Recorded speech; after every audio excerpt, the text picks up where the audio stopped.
उत्तराखंड जल विद्युत निगम भ्रष्टाचार के मामले में एक बार फिर सुर्खियों में है। इस बार मामला डाकपत्थर के व्यासी जल विद्युत परियोजना से जुड़ा है। दरअसल व्यासी जल विद्युत परियोजना में जब पावर हाउस और सुरंग निर्माण का कार्य चल रहा था तो उन दोनों का जो मलबा निकला था उसके लिए हथियारी नामक स्थान पर एक डंपिंग जोन बनाया गया। डंपिंग जोन का मलबा नीचे यमुना नदी में ना जाए, इसके लिए जल विद्युत निगम ने हथियारी के इस स्थान पर 40 लाख रुपए खर्च करके जूट मैटिंग और प्लांटेशन का कार्य करवाया, ताकि प्लांटेशन होने से पौधों की जड़ें इस मलबे को नदी में जाने से रोक सकें। मगर जब मीडिया की टीम हथियारी के इस डंपिंग यार्ड पर पहुंची तो यहाँ पर जंगली घास के अलावा और कुछ भी दिखाई नहीं दे रहा था।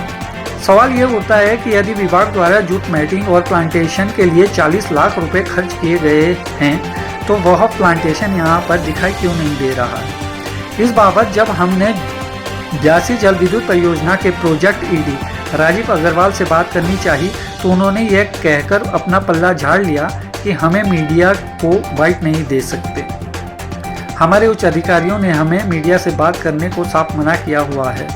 अब यहाँ पर सवाल ये उठता है कि 40 लाख रुपए खर्च करने के बाद भी जमीन पर कुछ ना दिखना और जिम्मेदार अधिकारियों का मीडिया से दूरी बनाना अपने आप में बहुत कुछ कह रहा है।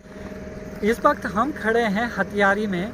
यहाँ उत्तराखंड जल विद्युत निगम द्वारा जो व्यासी परियोजना बनाई गई थी उसका जो पावर हाउस और सुरंग का जो मटेरियल निकला गया है वो इस स्थान पर डाला गया है।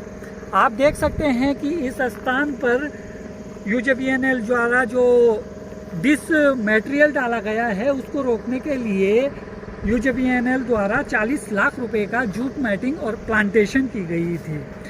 जब हमने आरटीआई द्वारा इन कागजों को लिया और देखा कि 40 लाख रुपए इस जूट मैटिंग और प्लांटेशन में खर्च किए गए हैं तो हम आए यहाँ और देखा कि कहाँ आखिर प्लांटेशन कैसा है जहाँ पर 40 लाख रुपए खर्च किए गए हैं। लेकिन आप यहाँ देख सकते हैं कि किस तरीके से यहाँ जंगली घास उगी हुई है। अब सवाल ये उठता है कि अगर यूजेवीएनएल द्वारा 40 लाख रुपए खर्च करके जूट मैटिंग और प्लांटेशन किया गया था तो वो जूट मैटिंग और वो प्लांटेशन आखिर गया तो गया कहाँ। यहाँ पर एक बात ये भी बहुत महत्वपूर्ण है कि आप देख सकते हैं कि नीचे यमुना नदी है और यहाँ किस तरीके से ये खाया कटी हुई है इस मटेरियल की।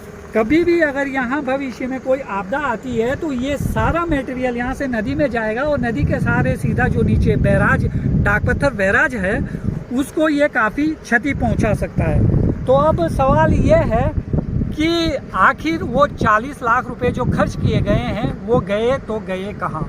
अपने सहयोगी कैमरामैन के साथ विक्रम सिंह, विकास नगर।